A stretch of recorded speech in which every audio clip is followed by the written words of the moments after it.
Hi guys, sa mga may problema po sa Shopee Wallet po, sa may Shopee Pay, kung may laman po dyan na hindi nyo mailabas or magamit kasi unverified po, ito na po yung sagot sa inyong problema. So punta lang po kayo sa may e-voucher, click Gcash, din yung mga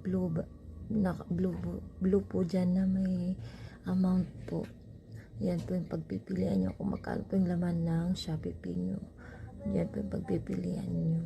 So pag nakapili na po kayo dyan, click nyo lang. Then redeem po. Ayan. Make sure nyo po na memorize nyo po yung code number po dyan na 9 sa may copy. Tapos click nyo po itong http share traits Gcash po yung may guhit po na blue. Yan po yung pipindutin nyo. Kasi pag napindot nyo po yan, mapupunta po kayo dyan. Lagay nyo lang po yung number nyo po, then confirm.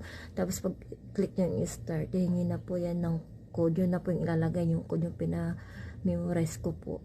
Para yung laman po na nasa wallet shopping nyo, mapupunta na sa Gcash nyo. So yun lamang po. Thank you.